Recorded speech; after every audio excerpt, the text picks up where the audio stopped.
Hello and welcome to White Glove Reviews. In this video, we're going to be taking a look at the Faber-Castell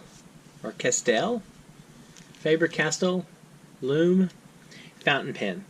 And just to make my life a little easier and save me a pair of gloves, I am reusing a pair of gloves that I used for another video dealing with fountain pens. So when I get green ink all over these as well, it won't be such a tragedy in the glove department. So let's open this thing up and take a look at it. Alright. Let's see.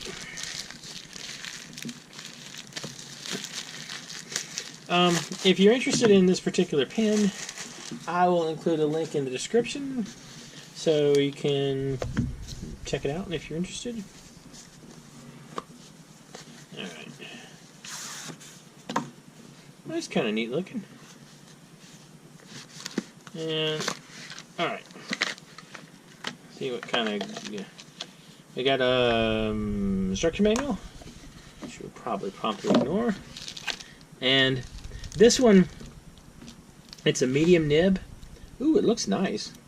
It's a medium nib, and this is the, I want to say it's the piano.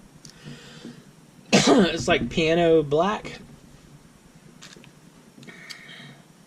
Do we have anything in here like a converter or anything like that? Alright. No converter in there. Now, just in case, I bought a converter.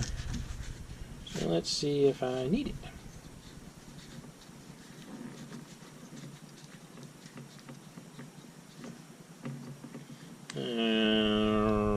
Right. So, okay, so you get a cartridge, which is all groovy, and apparently you don't unscrew it to get the cap off, which is kind of good to know. Alright, so there we go. The pen itself looks pretty cool. I like the look of it. The kind of wide cap is nifty looking. Alright. So, doesn't look bad at all. These run about 30 bucks or so. 30 or 40 bucks, I think. Anyway, I'll include a link in the description. Alright, so I want to try it. For the last couple of pens I've tried, I've used Diamine Ultra Green ink. And so what I want to do is, I have a Twizy Eco, and this is a fine nib, and I have a Retro 1951 with a medium nib, and both of these are loaded up with Ultra Green ink as well. So what I want to do is I'll load this one up with Ultra Green, and then we can compare and see how they look. And we'll also try them on some different papers. I got standard printer paper, I got a Moleskin Journal to check out with that paper, and I got some Clairefontaine 90 GSM paper. Alright. So step one. Let's set up this converter thing. And I'll include a link for the converter as well. Alright.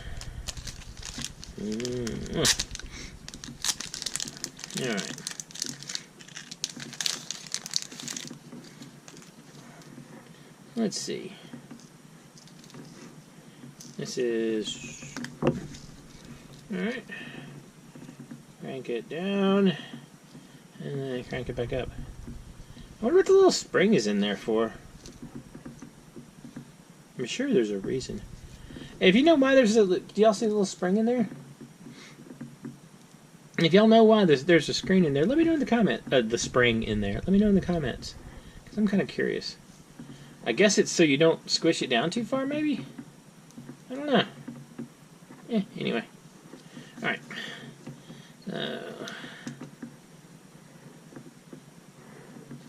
Pop that in there, like so. And then the ink. And we will insert it down into the ink. Make sure I get far enough down in there. And then crank it back up.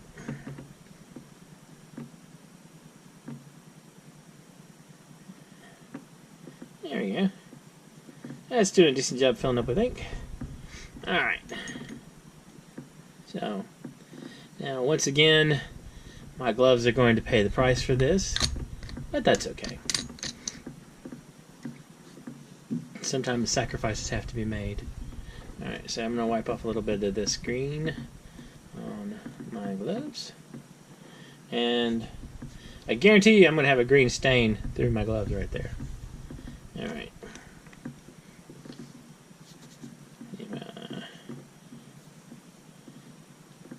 Try to avoid getting green everywhere.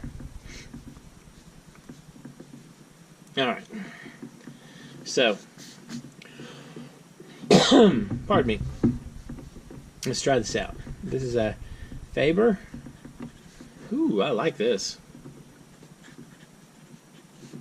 Castell. And this is the Loom. And some medium nib. Wow, that writes pretty good. I like that. Alright. So let's try the Twizy Eco next. Now this one has a fine nib, so you're going to get a little bit of, I mean it's going to obviously be a bit different. So Twizy Eco, and this is the fine nib. And we have the Retro 1951 with the medium nib. And this is the Retro 1951 with the medium nib. Alright. So it's looking like so far, well, the fine nib obviously would get less ink. But between the Faber-Castell between the Loom and the Retro 1951, it looks like you get a bit more ink flow with the 1951 than you do with the Faber with the Loom. Alright. So, for this, this is a little Clairefontaine notebook with the 90 GSM paper. And this is supposed to be like fountain pen friendly. So, let's try this out. This is a Faber Castell Loom with medium. Alright.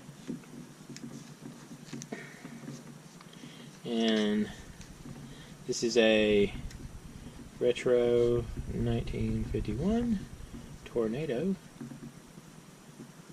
also with a medium nib.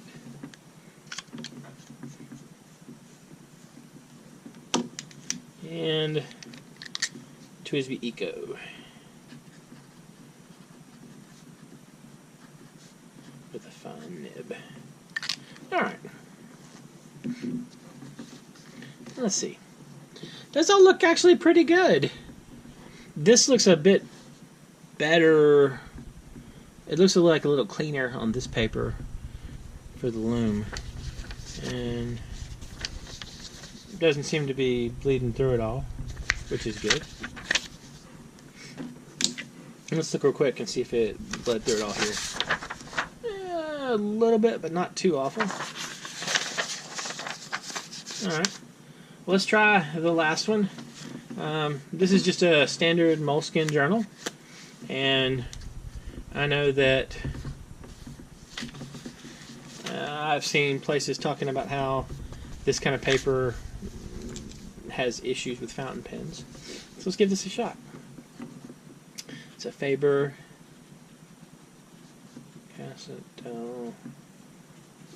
Loom medium. Alright. And we have the Retro 1951 Tornado medium. And we have the Twizy Eco.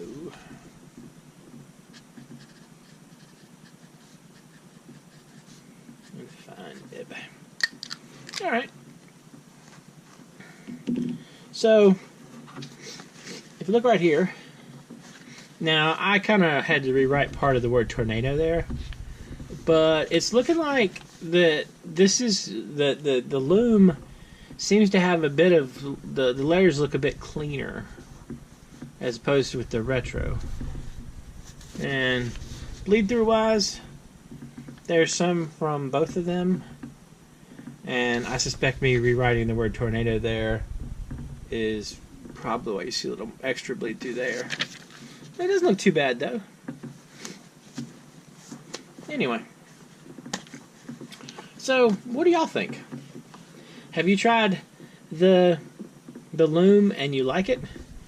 I can tell you that this one was recommended by someone in the comments of one of my other videos for a pen I should check out. And I gotta say, it's a nice looking pen. It really is. It's a nice looking pen. It's comfortable to write with. And I mean, it's not super expensive. It's in like the $30 to $40 range. So, might be a cool pen to try out. Anyway, let me know what you think in the comments. If you have this pen and like it or dislike it or whatever, let me know.